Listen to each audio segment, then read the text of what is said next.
누군가 내 곁을 떠난다는 건 언제나 마음을 흔든다. 연인이 아무 말 없이 돌아섰을 때, 친구가 어느 순간 연락을 끊어버렸을 때, 직장에서 가장 가까웠던 동료가 서서히 등을 돌렸을 때, 우리는 그 모든 순간에 공통된 감정을 느낀다. 왜? 왜 아무 말도 없이? 내가 뭘 잘못한 걸까?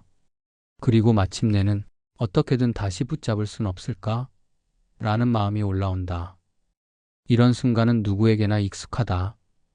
애써 쿨한 척 해보기도 하고 지나가는 일이라고 스스로를 다독여 보지만 마음 한구석에 남겨진 그 사람의 흔적은 쉽게 지워지지 않는다. 마치 벽에 붙은 작은 포스트잇처럼 보이지 않아도 존재를 느끼게 만든다. 왜일까? 왜 우리는 떠나는 사람을 그렇게도 붙잡고 싶어 할까? 그건 어쩌면 관계의 끝이 곧 나의 불완전함처럼 느껴지기 때문이다. 내가 더 잘했더라면, 내가 덜 기대했더라면, 혹은 내가 먼저 알았더라면, 수많은 가정이 머릿속을 맴돈다. 하지만 사실 그 사람은 이미 마음의 문을 닫았다.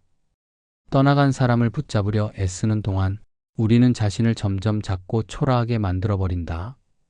떠나는 사람은 간다. 그건 우리와 무관하게 일어나는 일이다. 하지만 붙잡을지 말지는 오로지 내 선택이다. 놓는다는 건 단지 포기하는 것이 아니다. 그건 자신을 위한 선택이다. 더 이상 아프지 않기 위해, 더 이상 무너지지 않기 위해 나를 그 관계에서 꺼내는 일이다. 그리고 어쩌면 그때부터 비로소 진짜 나의 시간이 시작된다. 왜 우리는 떠나는 사람을 그렇게도 붙잡고 싶어 할까? 이 질문의 답은 생각보다 단순하고도 복잡하다. 사람은 누구나 관계 속에서 정체성을 만들어간다. 나는 그 사람의 연인이었고, 친구였고, 동료였다.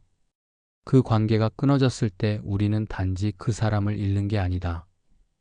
그 사람과 함께였던 나의 일부도 함께 사라지는 것처럼 느껴진다. 그래서 아프다. 그래서 애쓴다. 붙잡고 싶은 건 사실 상대가 아니라 그 사람과 함께였던 나 자신이다. 심리학자들은 이런 마음을 애착의 불안이라 부른다. 안정된 관계에서 우리는 스스로를 평화롭고 괜찮은 존재로 느낀다.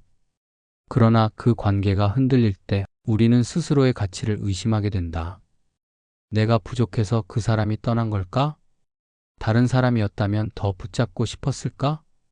자존감이 관계의 반응에 따라 흔들리는 순간 우리는 그 사람을 붙잡기보다 사실은 스스로를 붙들기 위해 버둥거린다. 그렇기에 이별이 통제되지 않을 때 사람은 무력해지고 자기를 잃는다. 누군가의 마음이 바뀌는 것을 막을 수 없다는 것, 더 이상 우리가 그 사람에게 의미 있는 존재가 아닐 수 있다는 것, 이런 사실은 견디기 힘든 공허로 다가온다. 에리 프롬은 사랑의 기술에서 말했다. 성숙한 사랑은 소유가 아닌 자유를 준다. 우리는 흔히 사랑을 붙잡음으로 오해한다.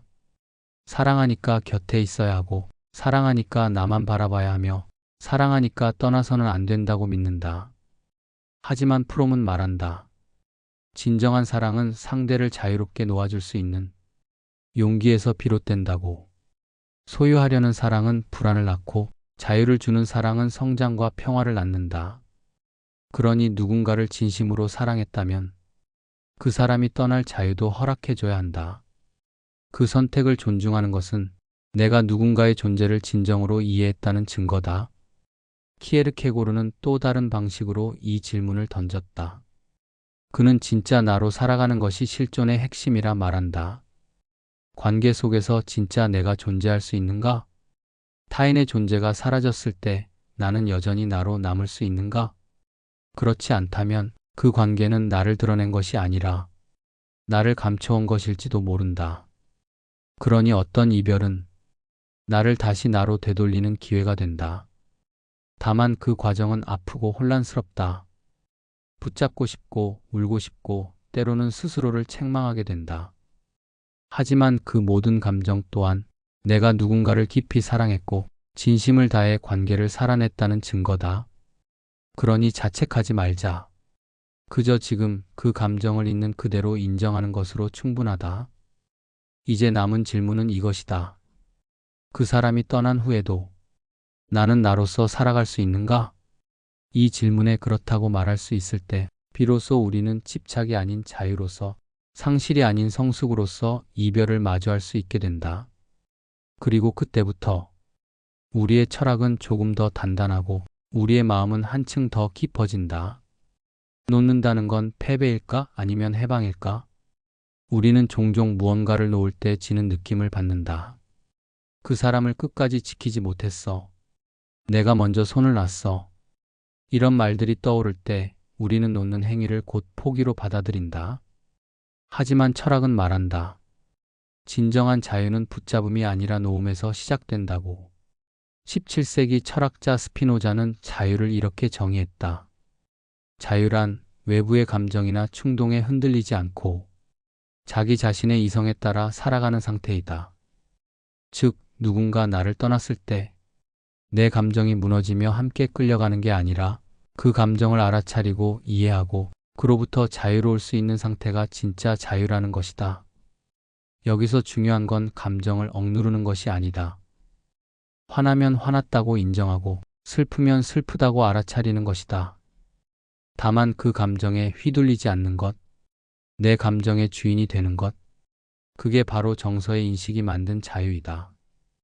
이와 닮은 이야기를 동양 철학자 장자는 훨씬 더 비유적으로 풀어낸다. 장자는 흐르는 물을 거스르려 하지 않는다.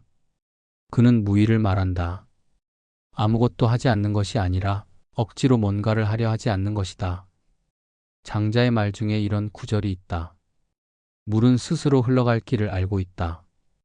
그것을 막으려는 순간 탕류가 되고 말 것이다. 사람도 마찬가지다.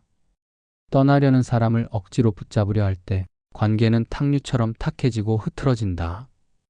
반대로 놓아줄 수 있을 때 그 관계는 더 이상 상처로 남지 않고 자연스러운 인연의 끝으로 아름답게 머문다. 떠나는 사람은 물과 같다. 붙잡을 수 없고 손에 쥐는 순간 빠져나가 버린다. 누군가는 말할지도 모른다.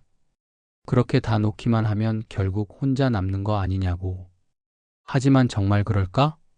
놓았기 때문에 비로소 진짜 관계가 들어올 자리가 생기는 것이다. 집착으로 가득 찬 방엔 새로운 사람이 머물 수 없다. 미련으로 채워진 마음엔 진짜 평화가 들어오지 않는다. 그러니 놓는다는 건 패배가 아니다. 그건 비워냄이고 정리이고 새로운 가능성의 문을 여는 일이다. 심지어 철학자 에픽테토스는 이렇게 말한다. 당신의 손에 들고 있는 것이 당신을 불행하게 한다면 그건 당신 것이 아니다. 이 말은 현실적으로 들리지만 사실은 엄청난 자유선언이다. 내가 쥐고 있는 마음, 사람, 결과, 감정, 기억, 그 모든 것들 중 나를 아프게 하는 것이 있다면 그건 쥐고 있을 이유가 없다는 것이다. 놓는다는 건 어쩌면 내가 다시 나로 돌아오는 시간이다. 더 이상 누구에게 기대지 않고 누군가의 반응으로 흔들리지 않고 내 중심을 스스로 세워나가는 일이다. 그 중심 위에서 다시 한번 우리는 철학을 시작할 수 있다. 모든 관계는 언젠가 끝이 나거나 모양을 달리하게 됩니다. 영원히 같을 수 있는 인연은 없습니다. 지금 가장 친밀한 사람도 언젠가 어색한 인사조차 어려워질 수 있고 어제 등을 돌렸던 사람이 다시 인연이 되어 나타날 수도 있지요. 그래서 삶은 흘러가는 것이고 우리는 그 흐름 속에서 사람을 만나고 놓치고 다시 마주치는 일을 반복합니다. 중요한 건 그 흐름을 억지로 바꾸려 하지 않는 것입니다. 붙잡을 수 없는 것을 인정할 수 있을 때 비로소 우리는 성숙해집니다. 어떤 관계는 우리의 잘못이 아닌 이유로 끝나고 어떤 관계는 열심히 했음에도 어긋나고 어떤 관계는 한쪽이 먼저 마음을 놓아버리기도 합니다. 그럴 때마다 우리는 생각합니다. 이 인연이 왜 여기서 멈춘 걸까? 나는 더 잘할 수 있었는데.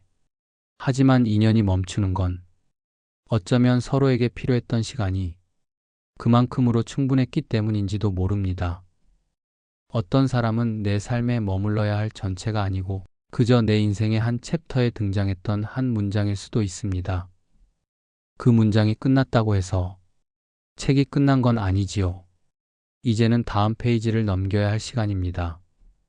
누군가 떠난다는 건 그 사람 몫의 시간을 살러간 것입니다. 그리고 나 역시 나만의 시간을 살아가야 합니다. 더 이상 그 사람의 기준에 맞춰 애쓰지 않고 그와 함께 있었던 나를 억지로 되살리지도 않으며 지금 여기에 있는 진짜 나를 바라보는 시간, 그 시간이 시작되는 순간 우리는 드디어 누구의 누군가가 아니라 그저 나 자신으로 살아가기 시작하는 것입니다. 이별은 끝이 아닙니다. 놓음은 비움이 아닙니다. 그건 성장이고 회복이며 내가 나로 살아가는 연습의 시작입니다. 그러니 오늘 당신이 떠나보낸 인연이 있다면 그 자리를 조용히 정리하고 남겨진 당신의 시간을 다정하게 껴안아 주세요. 그것이 바로 철학자의 삶이자 한 인간으로서의 용기 있는 시작입니다.